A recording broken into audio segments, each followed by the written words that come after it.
Frank didn't raise his voice. He didn't go into town with signs or petitions. There were no angry calls to officials, no desperate letters to editors. When the irrigation was cut, he simply stood still in the dirt for a long moment, listening to the brittle whisper of dry leaves brushing against each other in the late summer breeze. Then, without a word, he turned and walked back toward the farmhouse, boots trailing silent dust across the path he'd walked for over 50 years. That night, under a sky smeared with stars, Frank began what he would later call the quiet fight.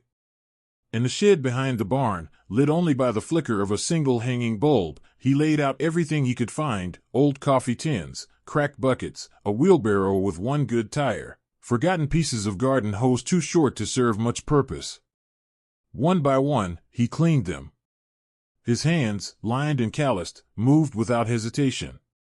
He set up rain barrels beneath every roof corner and adjusted their angles by flashlight, coaxing gravity into his corner. He tested spigots with hands that shook from age, not fear. The forecast called for sun. No rain in sight. But he built the system anyway.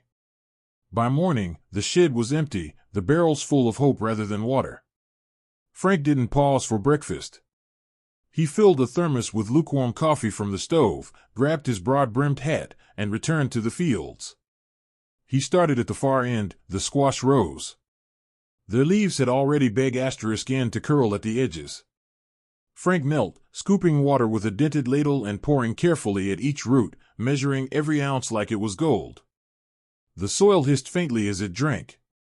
He moved slowly but deliberately, row after row, hour after hour, his body folding and unfolding like a hinge rusted from disuse. The sun rose higher, and the fields shimmered in the heat. Sweat soaked through Frank's shirt, salt crusting the collar by noon. His hands, once strong enough to lift hay bales with ease, now trembled under the weight of a simple pail. But he kept going. When the pain in his back flared, he straightened with a grunt and kept walking. When his knees protested, he leaned against the hoe and waited for the ache to fade before moving again. He didn't stop, not because he believed the plants could be saved, but because not trying felt like letting his father down. Like letting Cynthia down. Each step carried memory. The fence post his wife painted white each spring. The patch near the oak tree where she once planted wildflowers that bloomed out of season. The old scarecrow they had named Jack for no particular reason. It still stood, crooked and worn, one sleeve fluttering like a surrender flag. By afternoon, Frank's shirt clung to his spine, and his lips had cracked from thirst. He paused only to sip from the thermos, now nearly empty, and wipe the dirt from his face with a cloth that did little to help. Still, he didn't speak. The silence was his companion, like always. The neighbors didn't come. Cars passed on the highway in the distance, and once, he thought he saw someone slow down and look, but they didn't stop. Frank didn't expect them to. People moved fast now. They read headlines and clicked buttons. But they didn't knock on old doors. They didn't check on the man who had lived quietly beside them for decades, the one who had once lent a tractor to help with a wedding tent, who always left a dozen eggs on the church porch in the spring without signing his name. That night, after the first day of watering, Frank sat on the porch steps and removed his boots with shaking hands. The skin at the back of his heels was cracked and bleeding. He didn't wince. He simply reached for a basin of cool water and soaked his feet in silence. Fireflies blinked across the yard. The air was thick with the scent of dry hay and something else, faint but growing, rot. Inside, he placed a single plate on the table. One piece of bread, a slice of tomato, a hard-boiled egg. He didn't bother with a fork. Just ate slowly, chewing without thought. Above the table, a photograph of Cynthia in her Sunday dress watched from its frame. He nodded once toward it before switching off the light. The next morning came quickly. Frank rose before the sun. He filled the pail again, checked each barrel, still nearly empty, and repeated the same routine. He didn't expect reward. He didn't even expect success. But he had made a promise once, long ago, to protect the land with his hands. That vow hadn't expired with age or injustice. And so, Under the punishing sun and in the silence of forgotten fields, Frank Miller waged his war. Alone, without banners, without headlines, without applause. Only the soft rustle of drying leaves bore witness to the quiet heroism of his effort. The next day began no different, but something shifted before the heat had reached its cruelest pitch. By mid-morning, Frank had made it to the farthest edge of the bean field. His movements were slower now, his breath shallow. The pail in his hand felt heavier than it should. He stopped briefly at the base of a cedar tree, resting his back against the trunk and closing his eyes. He counted 30 heartbeats before standing again. From the road, dust curled into the air behind a small blue car. It turned slowly onto the gravel drive, its tires crunching like brittle leaves. Frank barely noticed. Strangers didn't visit this far out, and if they did, they rarely stayed long. But this time, the car parked. The door creaked open, and a young woman stepped out. She wore jeans streaked with mud, a university sweatshirt faded from too many washes, and boots that looked too clean for farm soil. A ponytail swung down her back as she walked toward the field, clutching something in both hands. Frank straightened slowly, one hand bracing his lower back. It was Caitlin. She had been just a college student then, wide-eyed and unsure, when she came to interview him 3 years ago for her agricultural science project. She had asked thoughtful questions, and more importantly, she had listened. She had returned the following week with her grandfather's old farming almanac, offering it as a gift. Frank had kept it on a shelf near the kitchen window ever since. Now, without invitation, she was here again. She didn't ask how he was. She didn't comment on the cracked rose or the blistered earth. She simply extended 2 large plastic jugs of water with both arms outstretched. He nodded once. That was all. Over the next hour, Caitlin helped without asking for instructions. She moved like someone who knew what work felt like. Quietly, she followed Frank's rhythm, watering the strongest vines, checking the base of each plant for signs of pests or disease, securing broken stalks with bits of twine she had brought in her bag. By midday, they both sat on overturned buckets in the shade of the barn. Frank sipped from his thermos.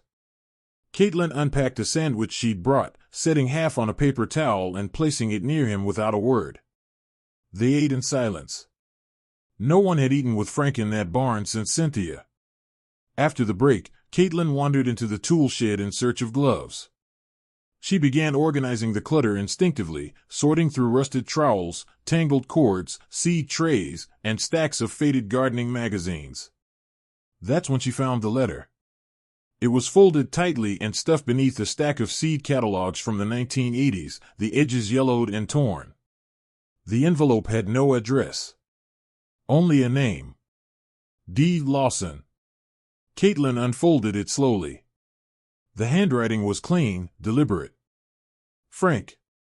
If the time ever comes and you need something, anything, just let me know. The name still opens a few doors. Don't hesitate. Yours. Douglas. No return address. No explanation. Just the weight of history folded between the creases. Caitlin steadied it. The paper was thick, the ink faded but legible. She didn't recognize the name, but something about it gnawed at the edge of familiarity. She tucked the letter into her notebook and stepped back outside. Frank was standing by the water barrels again, adjusting one of the makeshift gutters she hadn't noticed before. She didn't mention the letter. Instead, she placed her hand gently on the old man's shoulder. "I'll be back tomorrow," she said. He didn't argue. By that evening, word had spread further than Caitlin knew. A single neighbor, Mrs. Evans from 2 properties over, left 2 water jugs by the fence and drove away without ringing the bell. Frank saw them at dusk and carried them inside, saying nothing. In town, a teenager posted a short video. Just a few seconds, a tired old man, hunched in the sun, pouring water onto brittle soil one ladle at a time. The caption read, "They cut his water for a golf course. He's still out here." The video gained traction. Not viral, not yet, but the beginning of a ripple. But in Frank's world, it was still just rows of beans and squash. It was the ache in his back. The feel of dirt beneath his fingernails. The ache that had nothing to do with age and everything to do with watching something you love die slowly in front of you. He didn't see Caitlin that night. But she had gone home and *N researching. The name Douglas Lawson appeared in a military archive with more commendations than most generals earn in a lifetime. Retired now. Private sector. Silent, invisible. But there it was, in an old database of combat honors, a report from 1971. A young private named Douglas Lawson had been pulled to safety by a fellow soldier under heavy fire during an ambush in Da Nang. The man credited with saving his life? Franklin J. Miller. It took Caitlin less than 2 hours to find an address. Less than 5 minutes to write a message. And exactly 3 seconds to click send. Outside the farmhouse, the wind picked up. A single leaf detached from the tallest tree and floated to the ground like a slow, deliberate promise. In the field, Frank stood alone, one hand resting on the handle of his shovel. And in a distant office, in a city far from farms and foothills, an alert pinged softly on a retired general's private inbox. The third day without irrigation began with a thick, unmoving heat that pressed against the valley like a held breath. Clouds teased the sky but never gathered. The rain barrels were bone dry now, hollow drums that echoed with emptiness when tapped. Frank had not slept. Not properly. A few hours in the chair by the window, his boots still on, his body too stiff and sore to make it up the stairs. By dawn, he was already in the field again, moving slower now, leaning on a hoe like it was a cane. The plants were fighting their own losing battle. The green had *N to dull into yellow. The leaves drooped with thirst. Frank's vision blurred more than once as he made his rounds, but he blinked it away. There was still enough strength in him, he thought. Just enough for one more day. But by late morning, even that belief began to crumble. Frank dropped the ladle twice, once into the dirt, once into the barrel. His hand missed the handle on the third try entirely. He caught himself against a post, breathing hard. Something in his chest tightened. A burning behind the eyes, the kind that comes with too much heat and not enough water. He looked down the long row of vines and saw it tilt unnaturally, as if the earth itself was bending. He took one step forward, then another. The third never landed. His body folded suddenly, knees first, then shoulder, then cheek pressed into the cracked earth. Dust rose around him, settling in the folds of his shirt, the creases of his brow. He did not cry out. There was no one to hear it anyway. A bird circled overhead. Then silence. Hours might have passed, or maybe it was only minutes, but at some point, Caitlin returned. She had brought another container of water, some extra twine, and a small lunch. What she found instead was Frank, collapsed among the wilted squash, one hand still curled around the empty pail. Her scream split the silence. She dropped everything and ran to him. He was breathing, barely. Skin hot to the touch, lips cracked and nearly gray. She dialed 911 with trembling fingers, speaking in short, urgent sentences. The dispatcher's voice was calm. Help was coming. The volunteer EMTs arrived in an old van marked with a peeling cross. They moved quickly, lifting Frank into the gurney with practiced hands. Caitlin rode in the front seat, refusing to be left behind. At the clinic, the doctor was a young man who looked barely out of school. He reviewed the vitals, shook his head, and wrote notes in silence. Severe dehydration. Heat stroke. Exhaustion, he muttered. He shouldn't even be conscious. But Frank was. Just barely. His eyes opened once, finding Caitlin in the corner. You watered the beans, he whispered. She nodded through the tears. Then he slept. He stayed overnight under observation. The clinic was small, 2 nurses, 4 rooms, one ancient ECG machine that beeped louder than it should. Caitlin stayed too. She answered questions, gave insurance information Frank didn't have, and called no one because there was no one to call. By morning, Frank insisted on leaving. The doctor objected, gently but firmly. Frank said nothing in reply, just sat up and began dressing. The nurse brought his boots and helped him tie the laces when his fingers refused to obey. Caitlin followed him out the door, still holding his discharge papers, her mouth filled with words she didn't say. He didn't drive home. He walked. Slowly. One foot in front of the other. Past the same oak trees and fence lines. Past the fields that now looked more like a battlefield than a farm. By the time he reached the front gate, the sun was rising. And then, the ground began to tremble. Not from thunder. Not from trucks. Something heavier. The first sign was the dust, a whirlwind spinning over the far ridge, spiraling skyward like smoke. Then the sound came, low at first, a distant rumble like war drums echoing through the canyon. It grew louder, then deafening. A black silhouette crested the hill, huge, unmistakable. A military helicopter. A CH-53, the kind built to haul armored vehicles and field hospitals. Its rotors chopped the air in rhythmic thunder as it descended over the edge of Frank's field, sending dry stalks into a frenzy. The force of the downdraft bent tree limbs and sent every loose paper in the yard flying. Neighbors emerged from homes, shielding their eyes. Phones were raised. Windows opened. The side door of the helicopter slid open. A man stepped out. Tall, broad-shouldered, his dress uniform still immaculate despite the chaos of the landing. The insignia on his chest bore 4 stars. General Douglas Lawson. He didn't wait for ceremony. He walked the distance from the landing site to the porch where Frank stood unmoving. Dust blew around them, but Lawson walked through it as if it weren't there. He didn't speak. He simply reached into his coat and pulled out a coin, a military challenge coin larger than standard. Gold-edged, engraved with a name, a date, and a phrase in Latin only few still understood. He pressed it into Frank's palm. "I heard," he said. Frank looked at the coin, then at the man. And then, for the first time in many years, Frank nodded, not out of habit, but in recognition of something neither of them needed to explain. Within an hour, water was flowing again. No announcements. No votes. No paperwork. The old irrigation line hummed softly. Pressure returned to the pipes. Faucets that had run dry now gushed into the basins Frank had so carefully arranged days earlier. Caitlin watched, wide-eyed, as the beans lifted themselves a little taller under the renewed flow. And online, the video of the helicopter landing hit 1 million views in less than 2 days. By the following morning, the farm was no longer silent. Teenagers who had never touched soil were kneeling beside bean rows, pulling weeds and hauling buckets.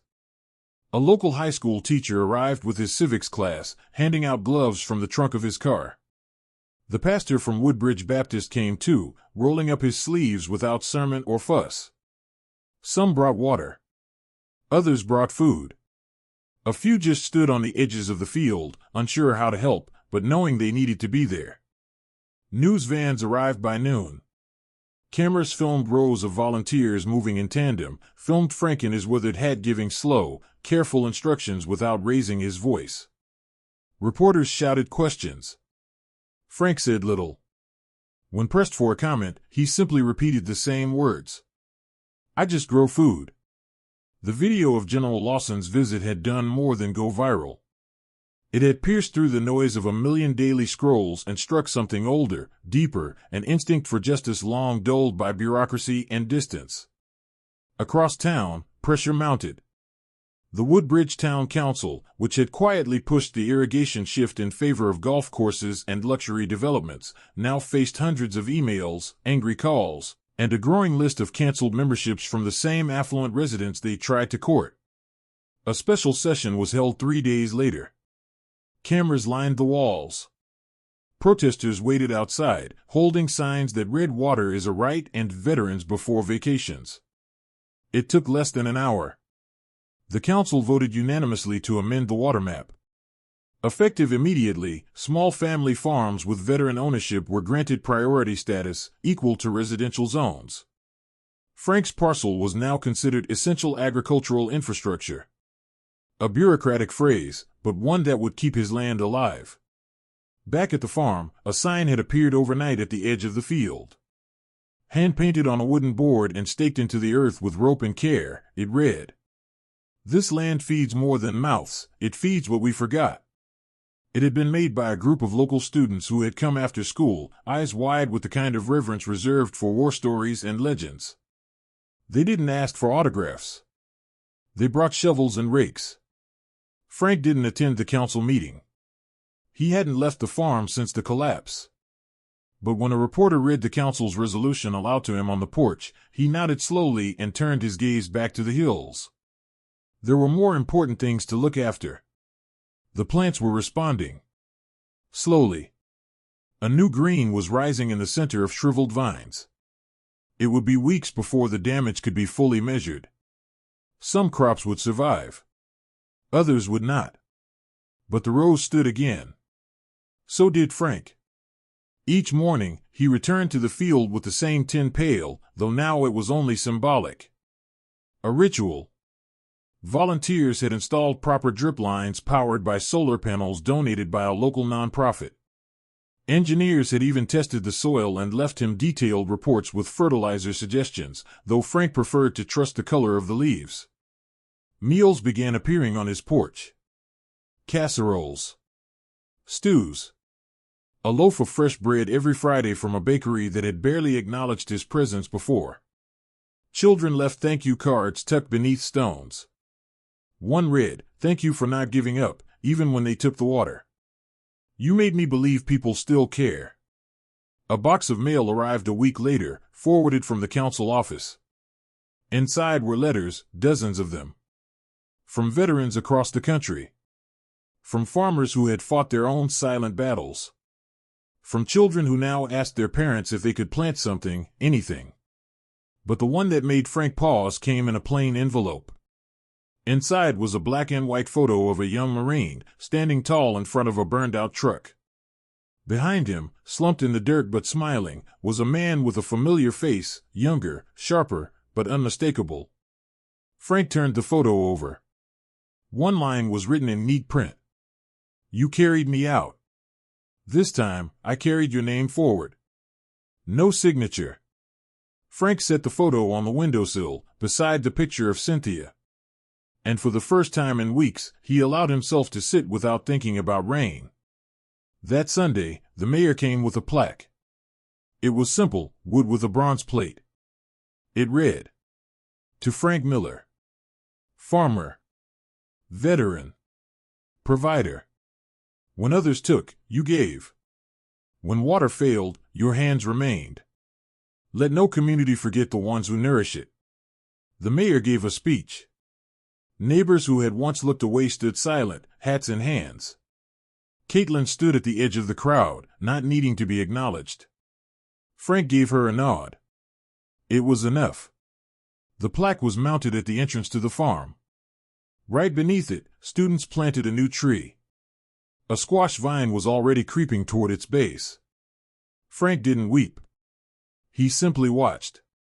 The sun dipped behind the hills, painting the rose in amber light. And in that golden stillness, there was no applause, no headlines, no drama. Just a man and his land, both still standing.